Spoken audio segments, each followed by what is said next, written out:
sure, but being that I just came up with this topic like 5 minutes ago. And this topic is on The Question Blog Talk Radio Conversation each Tuesday with Shelley Pagitt, where we talk from the 10 to 10:30 hour about natural health and natural foods. And today we're talking about oils. Okay. And omega-3s and omega-6s. So the information that Rob Tarr just gave is that they say on whatever link that he found was 14 to 16% higher in omega-6s than omega-3s. So why don't we talk about omega-3s? Now, he does give a little list here. He says that the source of omega-6 Yeah, that's what I was looking for.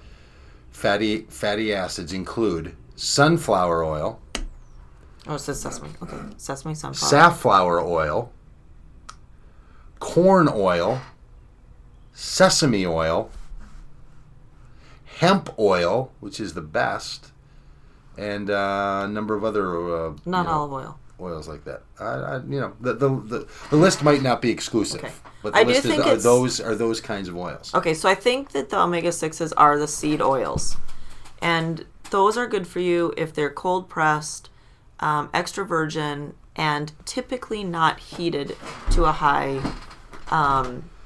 heat. Mm-hmm. And so you'd want to use them for salad dressings and light things. So those oils are good for you in that way. So the sesame oil is a good one. This is good.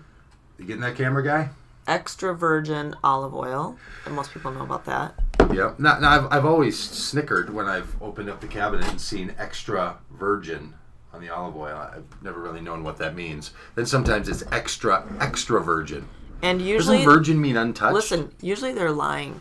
I found out recently that a lot of these are lying. So buy a pretty good brand. Yeah. Yes. About their virginity. A lot of people lie about their virginity, but some people think that a lot of folks in the food industry lie about a lot of things. But what's the difference between virgin olive oil, extra virgin, and extra virgin? Is it like the Southern Baptist virgin olive oil? No, actually, it's the pressing. They're saying that the very, very, very first pressing would be the extra virgin, and then it can continue to go through a series of presses. And the more it goes through, the less clean the oil is. Okay. So reason why you need oils for your body is you need it for your joints, your ligaments. It helps to decrease inflammation, especially the omega-3s, because we get lots of white sugar, white flour, all those things that cause inflammation. That's an inflammation-producing diet. So if you're feeling some inflammation in your knees or your thumb, all over your body, Mr. Aches and Pains, then you need more oils, perhaps. You need more oils, but you also need to decrease your food items and whatnot that cause the inflammation. So a lot of people will say, well, I tried omega-3s and they didn't work. But a lot of times they will work, but you have to kind of do things simultaneously. Like, it's not, the magic bullet. Mm-hmm. It's keeping in mind what you're doing to your body in other ways and bringing in the good and taking out the bad.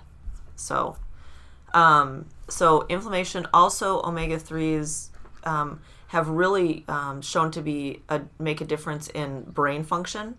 And I think that's a really important thing to talk about with ADD and ADHD, that people who, you get on Ritalin or those drugs, and oftentimes they don't make you hungry or decrease your appetite. And then when you do eat, if you're still eating kind of the bad foods that are interfering with your brain, then you're not getting the good foods, and you're certainly not getting the good fat. And the good fat goes in, and your brain, your joints, it's a lubrication. And so putting in the good food or the good fat is essential for thinking. And studies have shown that kids who go on this, and then there's a placebo and all this, the double-blind studies, that kids who have ADD were observed by their classroom teachers not knowing what was going on, and they noticed a significant difference when kids regularly take omega-3s. So there's a lot behind it. It also helps with dry skin, hair. So our daughter Mashan is, trying to find all these newfangled things to help her hair be more full and vibrant. Her and that newfangledness. It's crazy. And a friend of hers just said yesterday, why don't you put some baby powder on your scalp? That makes it more full. Well, it's soaking up the bad oils for one. It's completely a chemical and toxic for two. So stay away from it and eat good food. take some vitamin A and some vitamin D and some good fish oil. Yeah, but for most people, the answer, just stay away from bad stuff and eat good stuff, is overwhelmingly complex. Mm-hmm. Right? So they need some help. Wait. Oh my goodness. Sorry. That wasn't well thought out. No, I had my phone on the charger and right. It's a great song though. I want to back up to what your comment is, and I'm actually going to abruptly interrupt you. Yes, which you just did. That's fine. For most people, you're saying it's too complex. Yeah. I really want to kind of come back a notch. I don't think that most people who listen to this radio program have an issue with knowing that eating processed food is bad for them, or not eating a significant amount of raw or cooked fruits and vegetables is good for them. So this is like just another step. It's a different step. Yeah, I'm not saying that they know that eating a Twinkie, Paul Berry, is bad for you.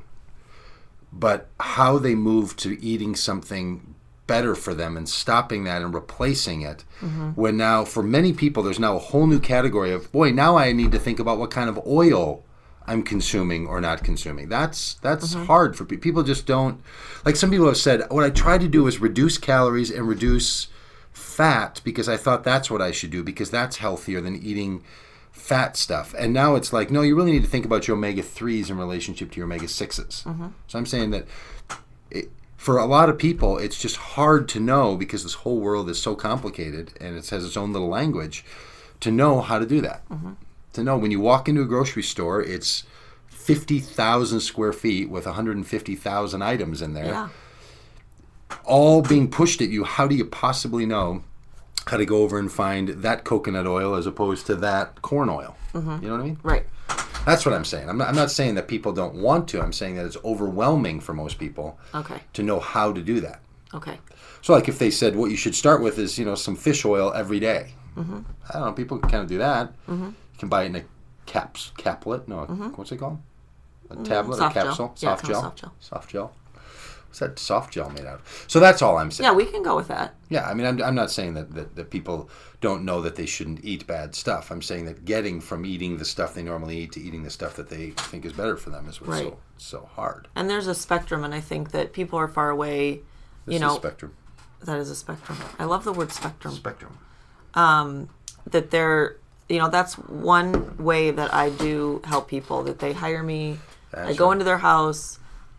We talk about what they want to keep in their diet. And if they have meals that their family loves or that they love, there's always a healthier way to make those meals. And oftentimes it's just a tweak here, a tweak there. Take out the chemical products that you use for flavoring, add some real spices. Just adjust each ingredient slightly, and then you actually have a healthy meal. Yeah, like I think this corn oil, 100% corn oil versus these, is one of these classic places where most people don't know that says on it it's 100% natural, and it is, for whatever that means. So they've thought, now I'm buying the natural stuff that's probably better, and they don't know at all that corn oil is not what you're talking about here. I don't even know why. I understand that. That's the case. Yeah. So if you said to someone, really, you should use sesame oil, or you should use hemp oil, or try to find some safflower oil, or sunflower oil. But, the list of omega-6s has corn oil. It does. But that's one of the ones that, what I was talking about, decreasing, it's an omega-6. So you decrease it and limit those to, olive oil, sesame oil, sunflower oil. And then the omega-3 oils are flax oil. So that's really good, especially if you're a vegetarian or a vegan. That's really good. Fish oil. So this is cod liver oil. Pressed out of the liver of a cod. Yes, and this one's actually I like that. Fish oil. They're coming up with... there's a couple really good versions of fish oil. Let me tell you that, and then I'm going to tell you where they get it from. So this is Carlson's. That's a really good brand. We're going to get to that just after the break in the next portion of the video for Blog Talk Radio. This is Blog Talk Radio Conversation on Tuesdays with natural health coach Shelley Pagitt. We'll be back right after this.